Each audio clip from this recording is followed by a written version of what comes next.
शुभ समाचार में देखिए आज बात शुभ त्योहार की हम करने जा रहे हैं। आज देखिए करवा चौथ का त्योहार है, मेहंदी लगाकर आई है शगुफ्ता। जी हाँ, चलिए इस खबर को मैं ही बताती हूँ। मैंने पूरी तैयारियां करके रखी हैं आज के दिन को लेकर। सुहागिनों का त्योहार है, सुहागिनों के हाथ में आज मेहंदी रच गई है। ये त्योहार उनके लिए कितना ज्यादा खास है, इन तस्वीरों के माध्यम से आप समझ सकते हैं।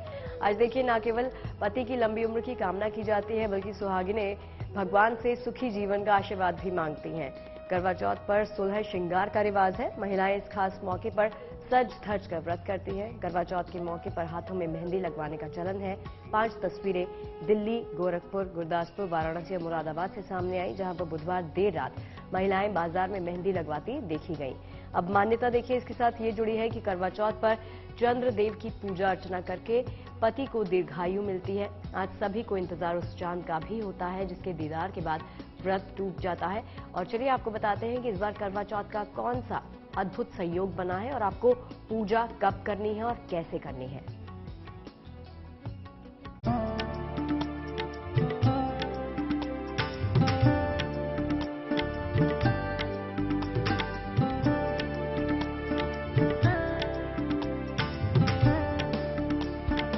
16 श्रृंगार करके सज धज कर महिलाएं करवा चौथ के त्योहार को हर्षोल्लास के साथ मनाने के लिए तैयार हैं।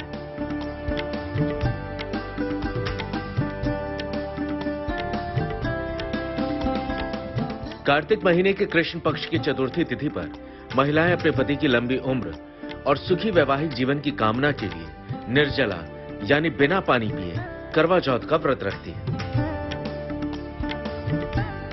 माना जा रहा है कि इस साल करवा चौथ पर 46 साल बाद एक दुर्लभ संयोग बन रहा है।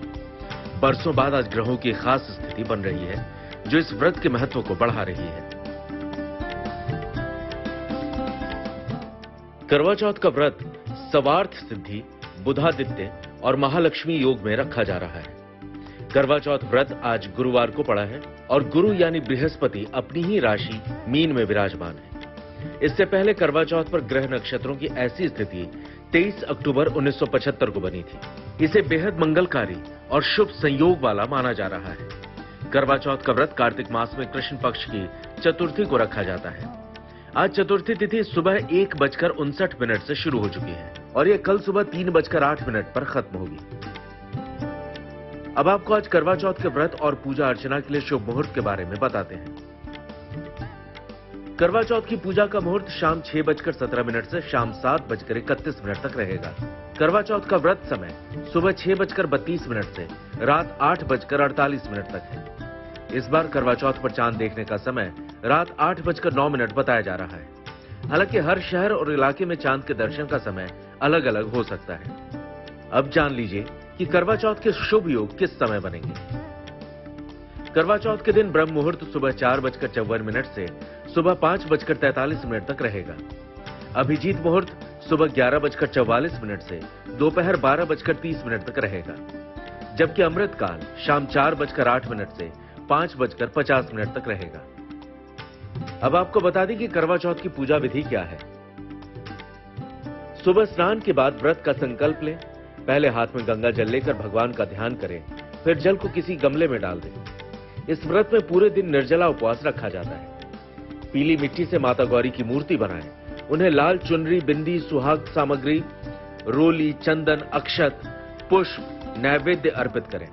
माता को 8 पूरियों के अठावरी और हलवे का भोग लगाएं। इसके बाद दोपहर के समय करवा चौथ के व्रत की कथा सुनें।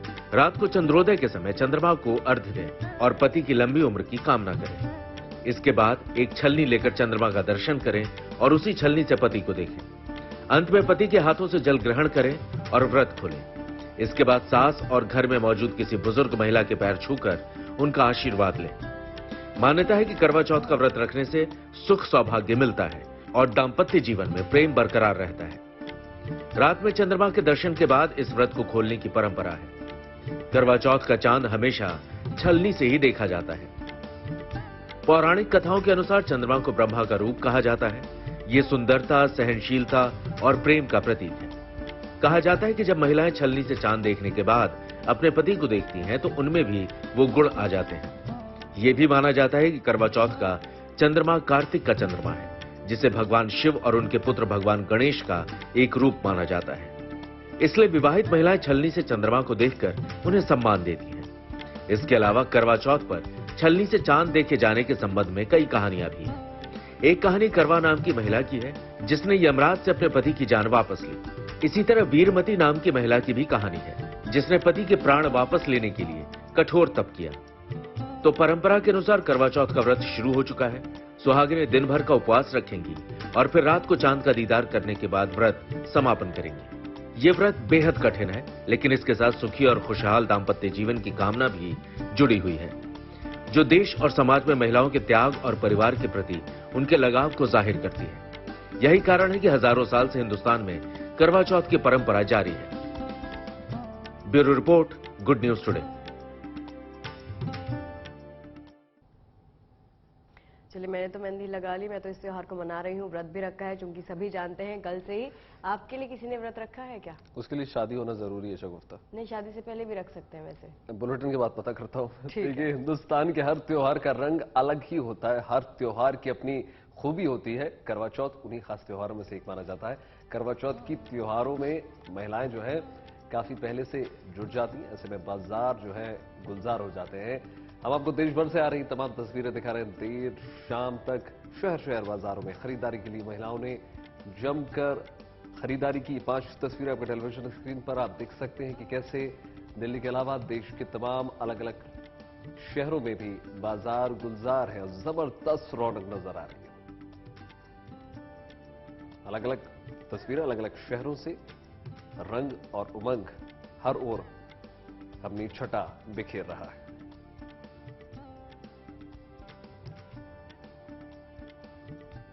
अब तमाम जानकारी दे रही है इस पर और रंजना, देखिए।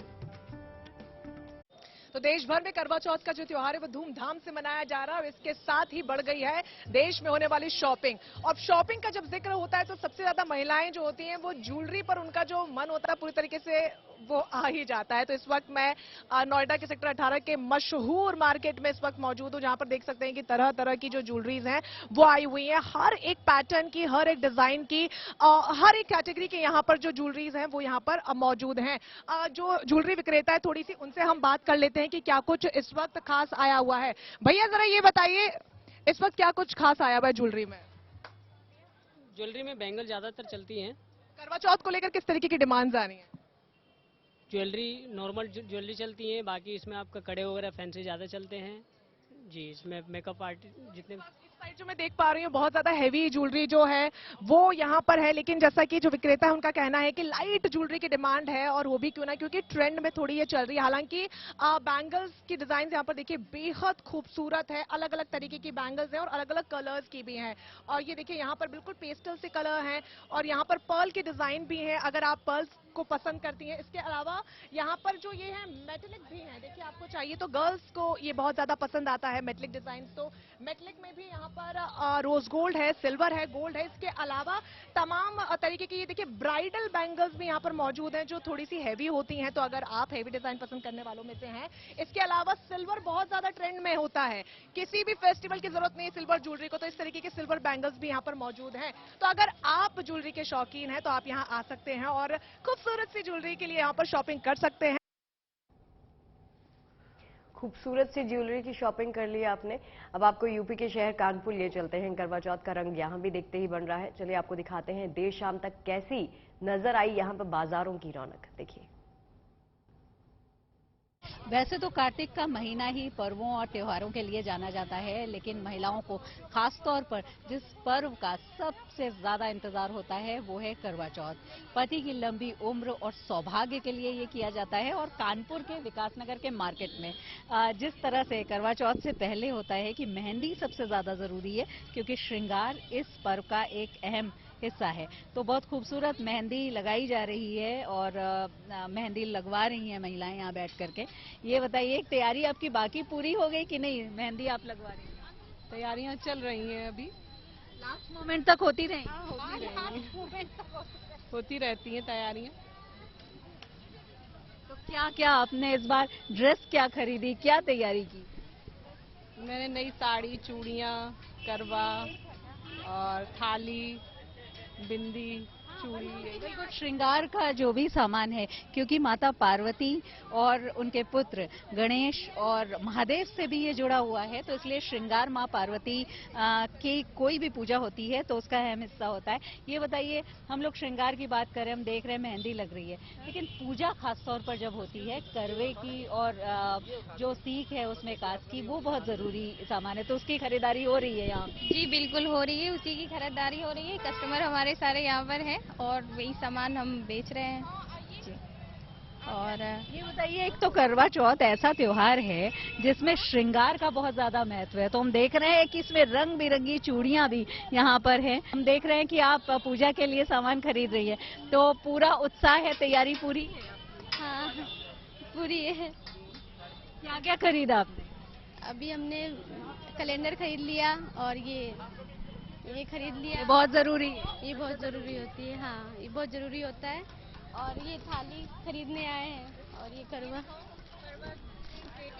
करवा की प्लेटें हैं, छन्नी से देख। वो भी बहुत जरूरी है, तो इस तरह की पैकिंग में भी ये सामान मिल रहा है, जिसमें ये छलनी है और इसके साथ ही ये बहुत खूबसूरत सजी हुई थाली है, जिसको लेकर के यहाँ से महिलाएं जा रही हैं। तो बस करवा चौथ में कुछ ही घंटे व्रत शुरू होने में बाकी हैं, लेकिन लास्ट मोमेंट की जो खरीदारी होती है, जो तैयारी होती है, वो कानपुर के इस विकास नगर मार्केट में चल रही है।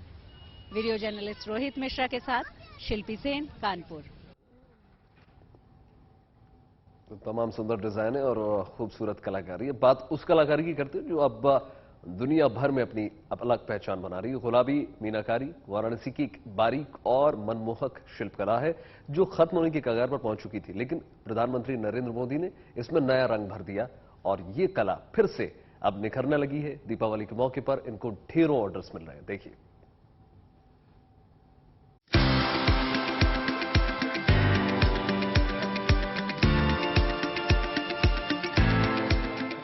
ये सुंदर और आकर्षक गुलाबी मीनाकारी है। प्रधानमंत्री नरेंद्र मोदी ने बढ़ाया इसका मान और बढ़ गई डिमांड। गुलाबी मीनाकारी के इन कारीगरों को इन दिनों फुर्सत नहीं मिल रही है। दीपावली को लेकर इन्हें इन दिनों कितने ऑर्डर मिल रहे हैं कि उन्हें पूरा करने के लिए दूसरे कामों के लिए वक्त निकालना इनके लिए मुश्किल हो गया है। पेंडेंट, इयररिंग, कफलिंग, चूड़ियां जैसे ढेरों वैरायटी के भारी डिमांड ने इन कलाकारों के चेहरे खिला दिए हैं। कि सर ये अपने आप में एक अद्भुत कला है। जैसे आप कोई भी गुलाब की पंखुड़ी देखने के बाद एक प्रसन्नता होती है, उसी तरह ये गुलाबी मीनाकारी भी मेरा है कि जब इस पे हम एक आर्ट करते हैं, कोई भी जैसे कि कोई भी चीज़ अगर हम बनाते हैं तो ये पंखुड़ी देख करके अपने आप में ही एक आकर्षण लगता है। लेकिन इसके बाद दुबई से भी आता है, यूएसए से भी आता है ऑर्डर। एक वक्त वाराणसी की 400 साल पुरानी ये गुलाबी मीनाकारी खत्म होने के कगार पर थी, लेकिन प्रधानमंत्री नरेंद्र मोदी ने इस कलाकारी को ऐसी संजीवनी दी कि ये अब खूब फल फूल रही है। अपने विदेश दौरे पर प्रधानमंत्री नरेंद्र मोदी वहां की बड़ी हस्तियों को गुलाबी कलाकारी के सामान बतौर उपहार भेंट करते हैं, जिससे इस कलाकारी को दुनिया भर में एक नई पहचान मिल रही है और इसकी डिमांड काफी ज्यादा बढ़ गई है। जब से मोदी जी ने इस काम पे ध्यान दिया है, इसको जब से हाईलाइट किया, तब से इतनी ज्यादा इस पे डिमांड हो रही है कि मुझे दूसरा काम करने की जरूरत ही नहीं पड़ती है। अब तो 12-12 घंटा इतनी पहले से इतनी ऑर्डर पेंडिंग अभी है कि उसी को कंप्लीट करने में मुझे 12-12 घंटे लग जाते हैं।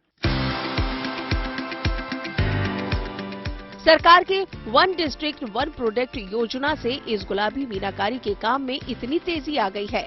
हालात ये हैं कि इस काम को छोड़कर दूसरे काम में लगे लोग अब फिर से इसमें वापसी कर रहे हैं। मुगल काल के वक्त की ये कला बनारस आई, तब से इसका यहाँ काम चलता आ रहा है। अब जरा ये भी जान लीजिए कि आखिर गुलाबी मीनाकारी होती क्या है।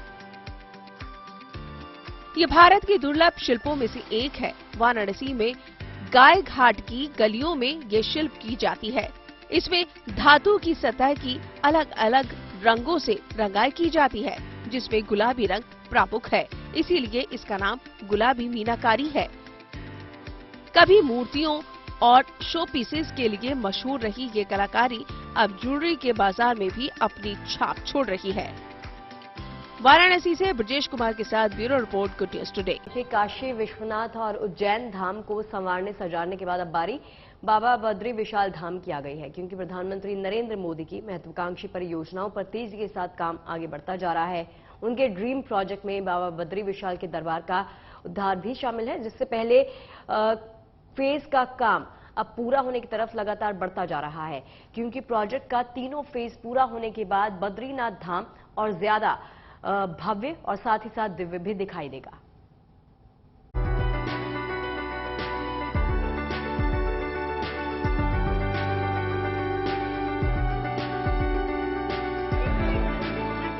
संवरा रहे बाबा बद्री विशाल का दरबार।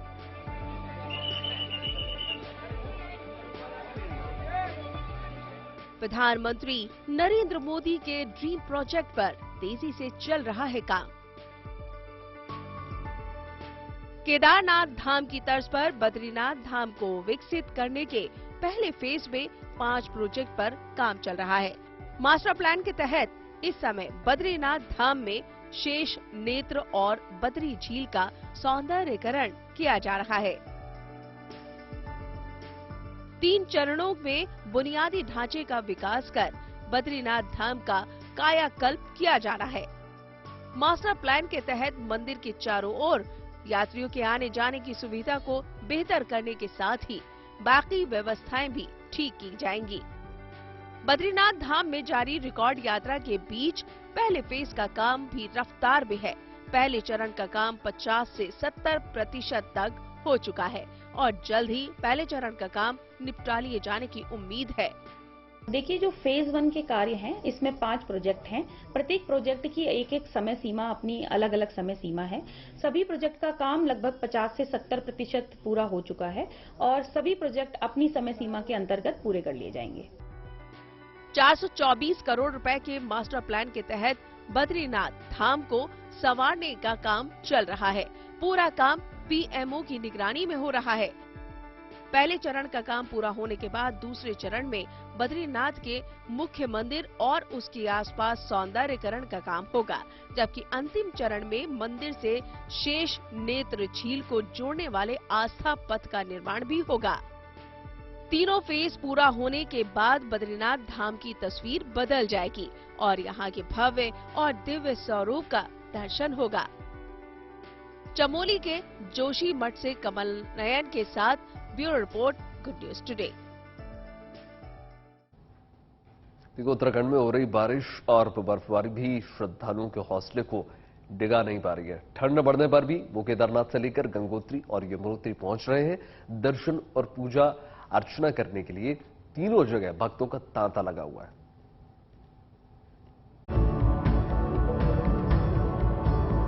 सफेद चादर से लिपटे पहाड़ और श्रद्धालुओं का सैलाब। मौसम का बदला मिजाज, पर बाबा के दर्शन की आस। केदारनाथ की चोटियों के बाद अब धाम में भी बर्फबारी शुरू हो गई है। आस्था के इस दरबार की चोटियां पूरी तरह बर्फ से ढक गई है। ठंड बढ़ गई है, इसके बाद भी यहां भक्तों की भीड़ जुटी हुई है।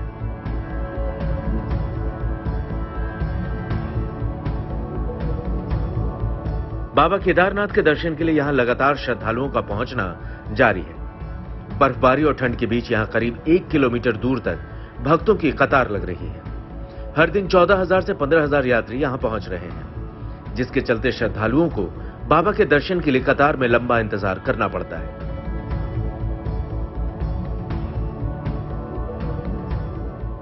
आस्था और भक्ति के सैलाब से मंदिर परिसर गुलजार है। भैया दूज के दिन 27 अक्टूबर को केदारनाथ का कपाट बंद होने से पहले यहां ज्यादा से ज्यादा लोग बाबा का आशीर्वाद लेना चाहते हैं। उत्तराखंड के दूसरे हिस्सों में भी मौसम का मिजाज बदला हुआ है। उत्तरकाशी जिले में बारिश और बर्फबारी दोनों ही हो रही है।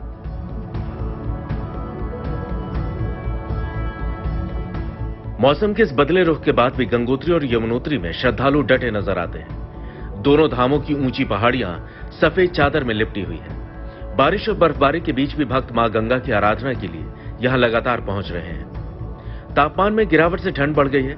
लेकिन वो श्रद्धा और आस्था की राह नहीं रोक पा रही। गंगोत्री और यमुनोत्री दोनों ही धाम में श्रद्धालु डुबकी लगाकर पूजा अर्चना कर रहे हैं। बता दें कि गंगोत्री धाम के कपाट 26 अक्टूबर को, जबकि यमुनोत्री धाम के कपाट 27 अक्टूबर को शीतकाल के लिए बंद हो जाएंगे। इस बीच ज्यादा से ज्यादा श्रद्धालु यहां की यात्रा कर लेना चाहते हैं।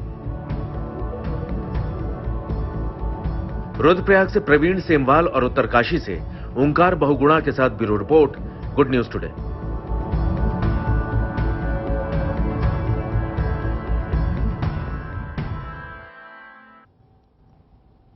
अब देखिए, कोरोना काल के बाद जम्मू कश्मीर में सैलानियों की तादाद बढ़ रही है, तो उन्हें लुभाने के लिए नई नई तैयारियां चल रही हैं। इसी कड़ी में अब श्रीनगर की डल झील में लंदन की फेरीज व्हील की तर्ज पर झूला लगाने की प्लानिंग भी की जा रही है। देखिए रिपोर्ट।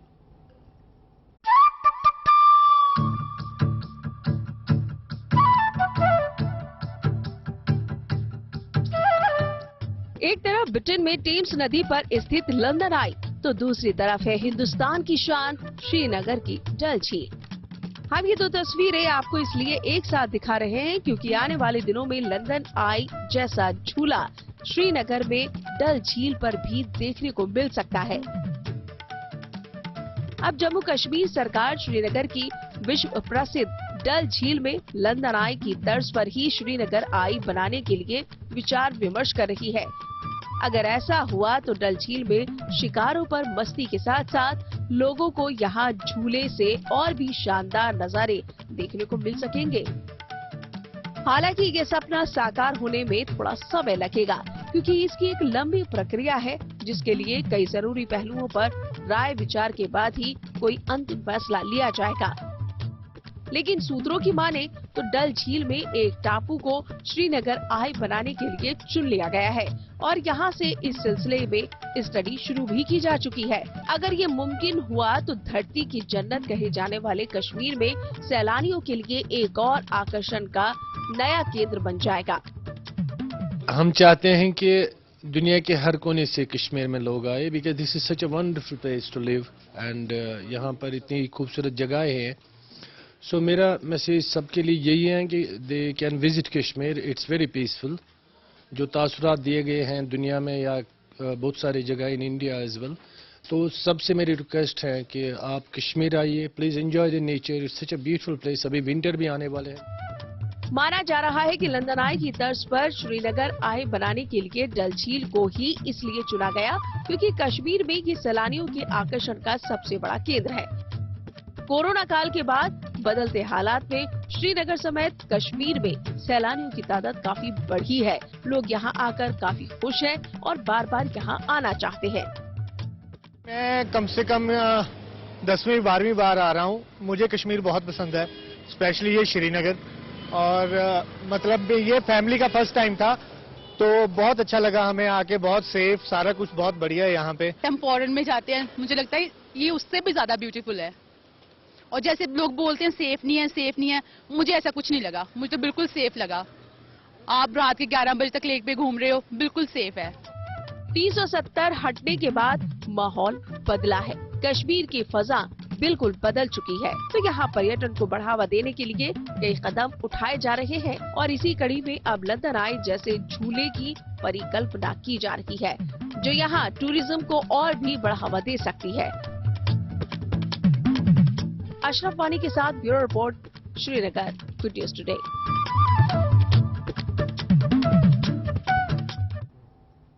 तो देखिए, बदलाव की बयार बह रही है कश्मीर में। कोरोना महामारी के चलते पिछले 2 साल से luxury tourist train palace on wheels के पहिए रुके हुए थे, लेकिन लंबे इंतजार के बाद कल एक बार फिर से ये ट्रेन सफर के लिए रवाना हुई।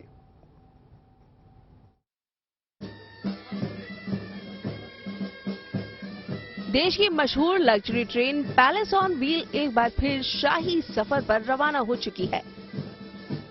12 अक्टूबर को दिल्ली के सफदरजंग स्टेशन से इसे रवाना किया गया।